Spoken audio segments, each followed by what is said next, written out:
Baby,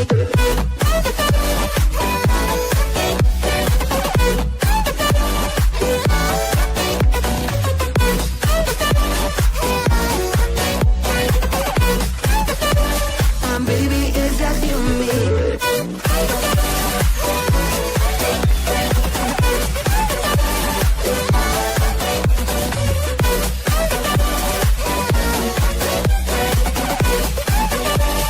Baby, is that you and me?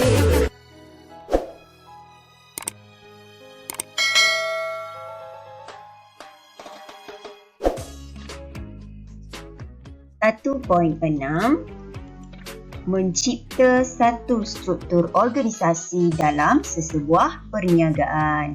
Okey, baik. Hari ini kamu akan pelajari berkaitan struktur organisasi.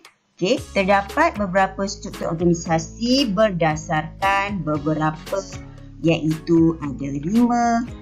Okey. Struktur organisasi berdasarkan fungsi, produk, geografi, pelanggan dan matriks. Okey, baik. Kita tengok struktur organisasi berdasarkan fungsi. Digunakan secara meluas dalam organisasi kerana mudah dibentuk dan dipraktikkan. Okey, ia diwujudkan berdasarkan kepada fungsi utama dalam organisasi seperti pemasaran, pengeluaran, kewangan, penyelidikan dan pembangunan. So, ia berdasarkan fungsi setiap bahagian dalam organisasi. Pengurusan sumber manusia, dan struktur organisasi berdasarkan fungsi menempatkan individu mengikut kemahiran, kepakaran masing-masing. Kita tengok struktur organisasi seterusnya berdasarkan fungsi. Ini ialah contoh gambar. Kita tengok yang atas sekali hierarki ialah pengurus besar, diikuti dengan pengurus bahagian organisasi yang mempunyai fungsi-fungsi berbeza. Sebagai contoh, pengurus pengeluaran, pengurus kewangan, pengurus pemasaran, pengurus R&D dan sumber manusia. Nampak fungsi, sebab itu dinamakan fungsi. So, setiap bahagian pengurus ini mempunyai fungsi yang berbeza. Okey, baik. Tengok ini contoh gambar. Okey. Ini tadi pengurus keuangan. Okey, ini tengok contoh. So, pengurus keuangan menguruskan hal berkaitan keuangan. Okey, baik. Kita tengok. Okey. Seterusnya contoh gambar pengurus pemasaran. Okey, berfungsi dalam menguruskan bahagian pemasaran. Okey, ini contoh lagi gambar pengurus penyelidikan dan pembangunan R&D. Okey, setiap tugasan ni kamu dah mempelajari dalam tajuk tingkatan 4. Okey, kita tengok struktur organisasi berdasarkan fungsi lagi. Ini contoh sumber manusia. Baik, seterusnya ialah struktur organisasi berdasarkan produk. Okey, perniagaan berskala besar mengeluarkan pelbagai jenis produk. Okey, dan memudahkan pihak pengurusan menyelaraskan operasi atau perkhidmatan yang berkaitan. Individu bekerja mengikut pengalaman, pengetahuan, kemahiran, kepakaran dalam penghasilan produk tertentu. Okey, elemen inilah yang menentukan penghasilan produk tertentu dalam sesebuah perniagaan. Okey, baik. Kita tengok. Okey, ini contoh struktur organisasi berdasarkan produk. Jika kamu perlu melakarkan, cara melakarkan inilah contoh. Atas sekali pengurus besar diikuti dengan pengurus produk A, B, C, D dan E. Kalau contohnya syarikat itu syarikat kosmetik, so ada banyak jenis produk. Contoh pengurus produk makanan kesihatan, pengurus produk kecantikan, wajah, pengurus produk kecantikan rambut, macam itulah sebagai contoh. Okey, kita tengok contoh. Okey, pengurus produk A, pakaian suka produk. Okey, ini pengurus produk C. Produk C sini ialah tuduh wanita. Okey, ini contoh pengurus produk B, kasut sukan. Okey, dan seterusnya ialah pengurus produk D, pakaian kanak-kanak. Okay, baik. Kita tengok produk E, pakaian wanita. Okey, seterusnya struktur organisasi berdasarkan geografi atau wilayah.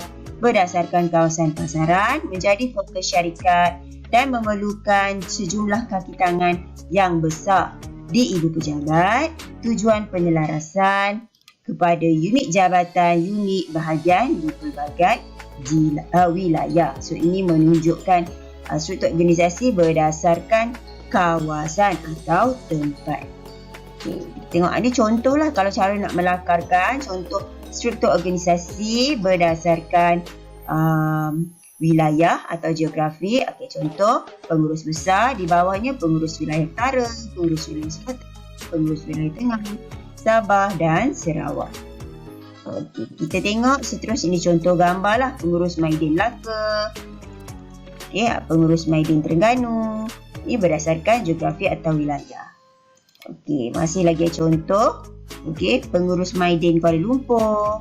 Okey, mengikut wilayah. So sekarang kita tengok struktur organisasi berdasarkan pelanggan, berdasarkan kepada keperluan dan kehendak pelanggan syarikat tersebut. Wujud dalam organisasi menawarkan perkhidmatan, penempatan pekerja bergantung pada kepakaran mengikut jenis perkhidmatan yang ditawarkan kepada pengguna. Okay, contoh pengurus besar. Okey. Pelanggan A, perkhidmatan kaunter. Pelanggan jenis B, perkhidmatan ATM. Pelanggan C, perkhidmatan pelaburan. Pelanggan D, perkhidmatan lain. Okey, kita tengok contoh. Contoh di Maybank lah. Maybank ni ada banyak perkhidmatan. Okey, pelanggan A yang nak berkhidmat di kaunter.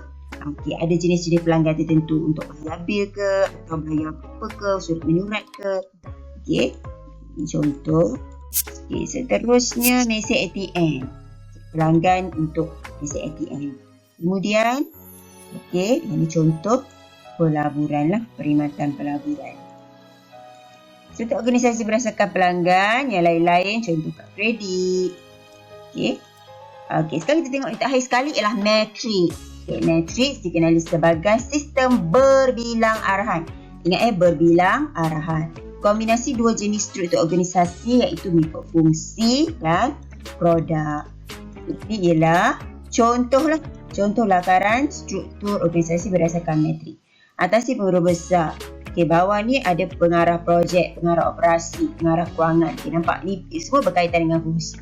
So di bawahnya, okey, fungsi tu tadi kita tambah lagi dengan produk. Kalau pengarah projek A ni, dia ada pengarah projek ni dia ada eksekutif projek A, projek B, projek C, sama juga kalau produk.